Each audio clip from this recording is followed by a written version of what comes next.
और उसकी वजह से सेमिनोइडल वाल्व हो गए क्लोज, ब्लड ने बैकफ्लो किया। Earlier. So on my previous lecture about ECG, some student mentioned in the comment and in personal messages in Instagram that they want a separate lecture for cardiac cycle. Yeah, because this is also one of the important topic which is left ununderstood by many of the students preparing for the NEET.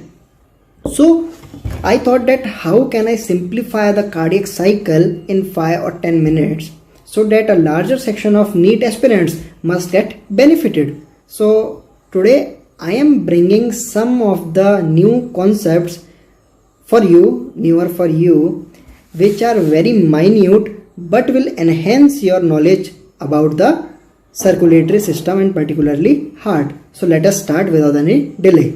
So before starting cardiac cycle, we need to understand some terms. What are these terms? Yeah.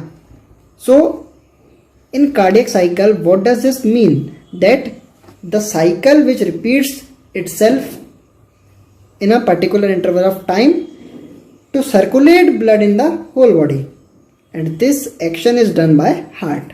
So the pumping of the heart leads to circulation of blood in whole body by a cycle known as cardiac cycle. Okay, so the cardiac cycle involves contraction and relaxation of the heart. Contraction, relaxation, contraction, relaxation, contraction, relaxation. And the duration of contraction is known as systole, while the duration of relaxation is known as diastole. Okay, so systole and diastole are duration. Okay, so in systole we have our heart musculature contracting, while in diastole we have our heart musculature relaxing. When we generally talk about systole and diastole, we generally take the case of ventricles. Okay, so this must be kept in mind. Now in cardiac cycle, the duration, that is the systole, the duration of contraction is generally less. That is 0.4 of the total duration is systole and 0.6 is the diastole. Okay, so what is the significance of this? See, in the case when heart rate is increased, means the heart is pumping very fast, the duration of systole get increased, particularly to 0.6 to 0.7 of the total duration.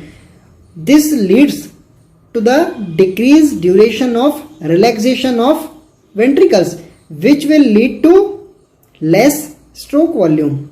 Less blood will be thrown out of the heart. Okay, so this is also a problem. Okay, so let us begin. Up, first of all, imagine the heart, right atrium, left atrium, right ventricle, left ventricle, separated by tricuspid and mitral valve. Okay, so the deoxygenated blood and the oxygenated blood, the deoxygenated blood from the body and oxygenated blood from lungs enter into right and left atrium respectively. ठीक है, अब क्या हुआ, जैसे ही हमारे right atrium में blood आया, हम किसी भी एक चैम्बर की बात कर लेते हैं, मैं लेफ्ट की बात कर लेता हूँ. ठीक है, आप लेफ्ट राइट में भी सेम कंडीशन होती है. देखिए, जैसे ही हमारे लेफ्ट एट्रियम में ब्लड आया, उसकी वजह से क्या हुआ, लेफ्ट एट्रियम भरना चालू हो गया ब्लड से. इसकी वजह से क्या हुआ, जैसे ही हमारा ब्लड भर रहा है, ठीक है, ब्लड भर रहा है, अभी सब रिलैक्सेशन चल रहा है, वेंट्रिकल्स भी रिलैक्स हैं, एट्रिया भी रिलैक्स है. ठीक है, 130 ml ब्लड एट्रिया के अंदर आ रहा है, एट्रिया स्ट्रेच हो रहा है, एट्रिया स्ट्रेच हो रहा है, एट्रिया स्ट्रेच हो रहा है. ग्रेविटेशनल फोर्स की वजह से ज़्यादातर ब्लड, यानी 130 ml में से 90 ml ब्लड ग्रेविटेशनल फोर्स की वजह से वेंट्रिकल्स में जा रहा है. ठीक है, कोई कॉन्ट्रैक्शन नहीं हो रहा. ठीक है, सब रिलैक्स मोड में है. ठीक है, ग्रेविटी की फोर्स की वजह से वेंट्रिकल्स में ब्लड जा रहा है. ठीक है, लेकिन जो लास्ट का 40 ml ब्लड बचा है हमारा, उस समय क्या होता है, एट्रिया सिस्टोल करते हैं, एट्रिया ने सिस्टोल किया. ठीक है, इसका क्या मतलब है, हमारा सबसे पहला कौन सा फेज आया, रैपिड फिलिंग, फिर स्लो फिलिंग, ठीक है। उसके बाद एट्रिया ने कॉन्ट्रैक्ट किया, एट्रिया ने कॉन्ट्रैक्ट किया तो बचा हुआ जो ब्लड था वो भी नीचे चला गया, कहाँ, लेफ्ट वेंट्रिकल में, ठीक है। अब जैसे ये ब्लड जा रहा था लेफ्ट वेंट्रिकल के अंदर, तो लेफ्ट वेंट्रिकल की जो मसल्स थी वो भी स्ट्रेच हो रही थी, they were also going to be stretch. तो ये स्ट्रेच हो रही थी, स्ट्रेच हो रही थी, स्ट्रेच हो रही थी, तो इनमें भी एक कॉन्ट्रैक्टिलिटी की जो एबिलिटी है वो डेवलप हो रही थी, they were going into the state of contraction, ठीक है। अब जैसे ही एट्रिया ने कॉन्ट्रैक्ट करके सारा ब्लड नीचे पहुंचा दिया वेंट्रिकल्स में, तो वेंट्रिकल्स की वॉल्यूम बढ़ गई। उस वॉल्यूम से क्या हुआ, उस वॉल्यूम की वजह से एट्रिया स्ट्रेच हुई, और एट्रिया ने स्ट्रेच होके वो कहाँ टकराई, माइट्रल वाल्व पे, ठीक है। हम लेफ्ट के हार्ट की बात कर रहे हैं। तो जब वो टकराई तो उस टकराने से जो हमारा माइट्रल वाल्व था वो क्लोज हो गया, और क्लोज होने से आवाज आई लब लब लब, ओके। अब क्या हुआ, अभी हमारा सेमिलुनर वाल्व भी क्लोज है और अब माइट्रल वाल्व भी क्लोज हो गया, ठीक है। अब जो एट्रिया है वो दोनों तरफ से पैक है, मतलब ना तो ब्लड आ सकता है ना बाहर जा सकता है, ठीक है। तो इस कंडीशन में वॉल्यूम कैसी हो गई, कांस्टेंट।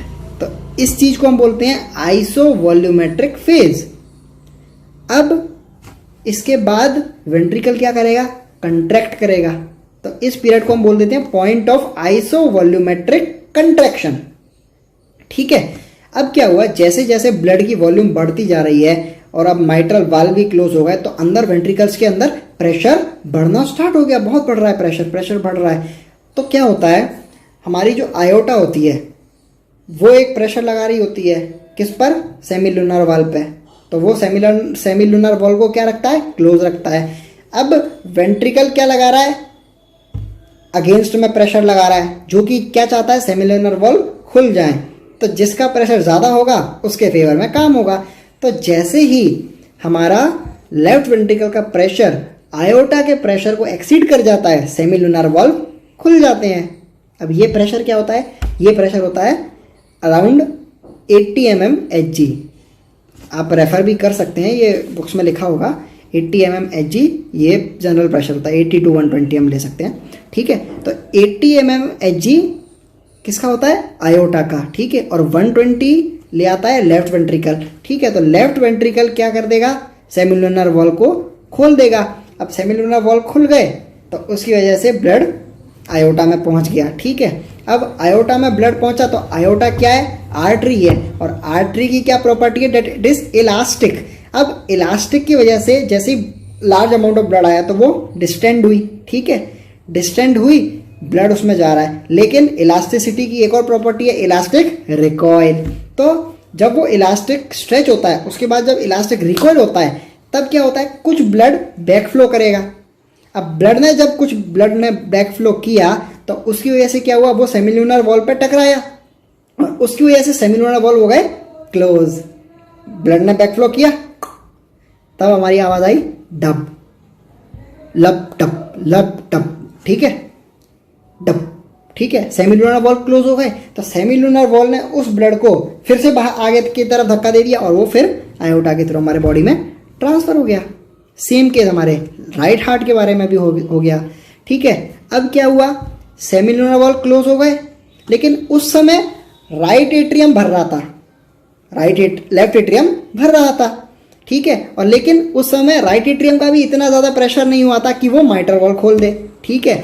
तो अब उस कंडीशन में माइट्रल वाल्व भी क्लोज है और सेमिलुनर वाल्व भी क्लोज है। तो इस पीरियड को क्या बोलेंगे, point of iso volumetric relaxation, क्योंकि अभी ना एट्रिया ने कॉन्ट्रैक्ट करा है ना वेंट्रिकल ने कॉन्ट्रैक्ट, वेंट्रिकल तो कॉन्ट्रैक्ट कर चुका था, वो रिलैक्सेशन फील्ड में आ गया, लेकिन आयोटा में अभी इतना प्रेशर जनरेट नहीं हुआ कि वो कॉन्ट्रैक्ट कर पाए। तो इस पॉइंट को क्या बोलेंगे, point of iso volumetric relaxation, ठीक है।